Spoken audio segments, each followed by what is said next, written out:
The key to forgiveness. So let's talk about forgiveness. Everyone already knows it's a big part of life. But have you ever asked yourself why you should forgive? Now, most of us can think of a reason or two why it might be a good idea to forgive. You might have been told or simply asked to forgive others. You might have realized that most of the time, the people that get you angry don't even realize they're doing it. And by not forgiving, you end up being the only one that suffers. Maybe you hope to find an inner peace or spirituality through it. Or maybe deep down inside, you know that no one is perfect, and at one point or another, everyone makes a mistake and will need to ask for someone else's forgiveness. In the end, there really is no wrong reason to forgive, but I have found there is a key reason that most people seem to miss.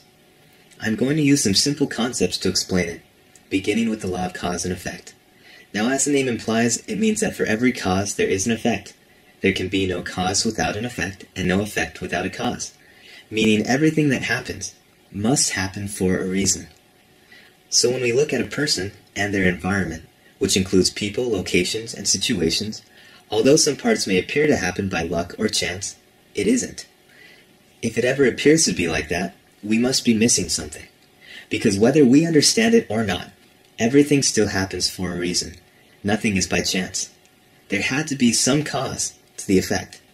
Another way of looking at it is that if we knew everything about a person, we would know everything about their environment. Or if we knew everything about a person's environment, we would know everything about that person. The person and their environment are 100% related by cause and effect.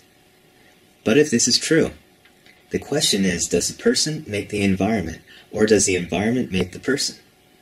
Well, have you ever noticed that people, no matter where they are, always seem to find and form groups of people like them? Have you ever been or seen a person blame their environment and try to move schools, jobs, friends, or leave home, only to find them complaining about the exact same things? On the other hand, have you seen people which, despite their environment and severe opposition, who have refused to be controlled or changed by it?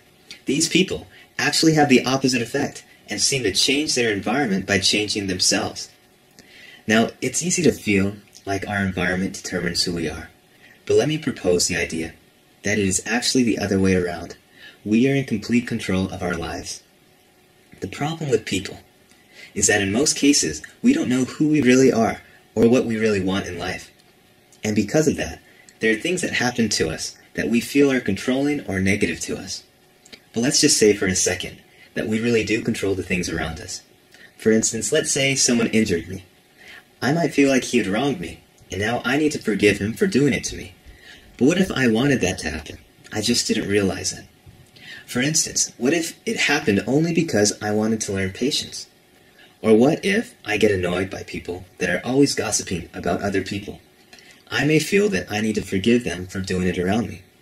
But what if the only reason they're around me is because deep down inside I like to gossip too? Or let's say someone breaks up with me when I wanted to stay together. I could feel like that person was unfair. But what if we really weren't a match, and I just couldn't see it, and we only broke up because I really didn't want it to work? The idea is that as we gain more information about ourselves, we find that everything that happens for a reason. And we begin to realize that our environment doesn't happen to us, but it is made by us. It is a reflection of who we are. And so back to where we started. Why should we forgive? Well, we feel the need to forgive when someone does something to us that we do not deserve or want. But what if we believe that our environment is a reflection of ourselves, and that we create our own environment and not other people? Then what is there really to forgive? Maybe we should forgive everyone, because in reality, they haven't done anything to us, and there really is nothing to forgive.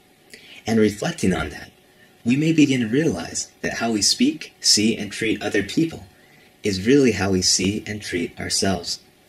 You see, a key to forgiveness is to understand that we do not need forgiveness for anyone but ourselves.